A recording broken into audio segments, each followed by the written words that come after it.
तुम्हारी नानी का राजा परीक्षित के कहने का मतलब जमाने के बाद में जब कलयुग प्रवेश हो गया, उसकी पूरी जमाना आ गया, तो पंडित जी से कहा कि ऐसा है महाराज, दंडोत प्रणाम किया। कहा कि आप कौन है? पंडित जी कहे आप कौन है? कहे महाराज जैसे इस मैं युग का नरेश हूँ। उन्होंने कहा इस युग का नरेश? कहे कि हाँ। पंडित जी ने कहा तो आखिर क्या बात है मुझसे मुलाकात करने का मतलब? उन्होंने कहा मुलाकात का मतलब ये है कि कलयुग में मेरा भी कुछ कहने का मतलब चर्चा होना चाहिए। कलयुग केवल नाम आधारा और सुमिर सुमिर नर उतरे पारा। मेरा भी कुछ चर्चा नहीं करेंगे, हम राजा हैं, मेरा संवाद नहीं होगा तो आखिर कैसे काम चलेगा? तो महाराज कहने की देखिए, मैं तो एकदम सत्य के अलावा असत्य में नहीं बोलता हूं, तो हम आपका कलयुग का चर्चा कैसे करेंगे? उन्होंने कहा भाई तब परिणाम बुरा हो ये का जान ली हो। कहले कुछ भी हो। तो पंडित जी का लगभग एक राजा के यहाँ यज्ञ था, और जिसमें पंडित जी को 5 लाख से कम का बेनिफिट नहीं होने, क्योंकि ऊपर ही थे राजा और यज्ञ यही करवाने जा रहे थे। अब इन्होंने कलयुग का कहे कि ऐसा है कि हम कलयुग का बात नहीं मानेंगे। कलयुग का ठीक है महाराज, नहीं मानेंगे तो आप घाटे में जाएंगे।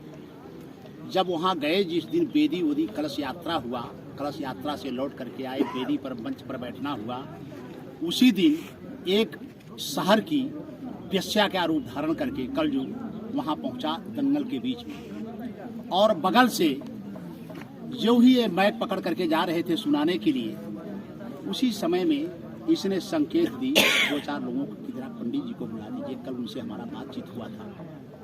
पंडित जी को बुलाए, राजा का निगाह पड़ा, है ये तो फला शहर की वेश्या है, और इसके बाद रानी का पड़ा। पंडित जी आए सुनने के लिए वहाँ से उठ करके मंच से, और जब राजा रानी का निगाह पड़ा कि मेरा उपरहित और मेरे शहर की कहने का मतलब वेश्या से मिलता है, तब कहने का मतलब उनको बड़ा क्रोध हुआ। कहने पंडित जी, उपरोहित महाराज, अपनी वेद और पुस्तक को उठाइए, तुरंत यहाँ से निकल जाइए। वेद को छोड़ करके आप भागवत बांचने जा रहे थे, वेश्या से क्या काम पड़ गया है आपका? तुरंत निकलिए मेरे राज दरबार से। उनको तुरंत निकाल दिया गया, और पंडित जी अपनी पोथी पत्रा को लेकर के, और इसके बाद रोते गाते अपने मकान तक पहुँचने वाले ही थे। तब तक कलयुग महाराज जी जय सिया राम, दंडोत प्रणाम किया। कौन? मैं वही कलयुग हूँ जो कह रहे थे कि हमारा चर्चा भी किया कीजिए। आज आपका 5 लाख का घाटा लगा कि नहीं?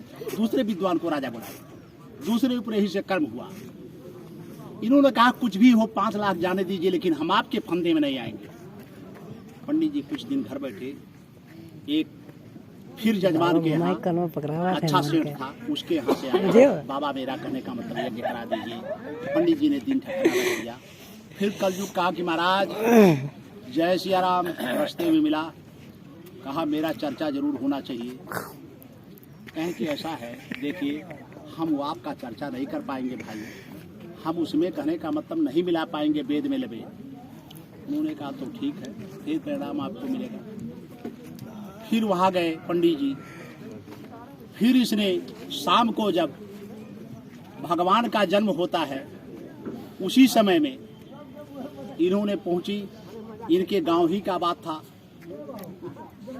उधर कहने का मतलब सब औरतें जुटी थी, जजमान थे, इसके बाद 50 की संख्या में थी सेठ के यहाँ। अब इनकी पत्नी का रूप धारण करके पंडित जी, उन्होंने क्या है जी, क्या बुला बेटा? कहें आपने कहा था कि थोड़ा टाइम से मछली बना करके रखिएगा, अभी आएंगे तो तुरंत पाएंगे। अब इसके बाद इसका भी भंडा हो गया था। उन्होंने कहा पंडित जी मछली बनवाए हैं और यहाँ भागवत, वहाँ मछली। जजमान ने कहा कि महाराज तुरंत आप हमारे यहाँ व्यासगद्दी से निकल जाइए। तुरंत उनको झोड़ी झोपड़ी लेकर के रोना पड़ा। और इसके बाद जब घर के रास्ते में रात में चलने लगे, तो उनके घर के नजदीक ही तुरंत मिला। पंडित जी जय सिया राम। कहें कौन? कहें मैं वही आपकी पत्नी के रूप में कलयुग हूँ, मैंने वहाँ गया था, और मेरी बात को जब तक चर्चा नहीं करेंगे तब तक हम आपको छोड़ेंगे। फिर कहने का मतलब पंडित जी बड़ी चिंता में हुए। फिर मेरा 2-2.5 लाख रुपया चला गया, ये मेरे पीछे पड़ा है, क्या करें? 15-20 दिन के बाद एक बढ़िया सेठ के यहाँ यज्ञ का अनुष्ठान का पंडित जी के यहाँ आए। विद्वान तो थे ही भाई, गुण ही पूजा जाता है, विद्वता पर इनके यहाँ फिर आए। महाराज मेरा यज्ञ कराना है आपको। उन्होंने कहा ठीक है, दिन ठिकाना रख दिए। इसके बाद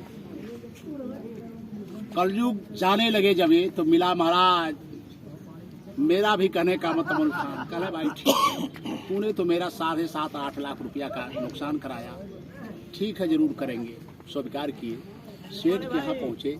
अब इसके बाद उसमें जो है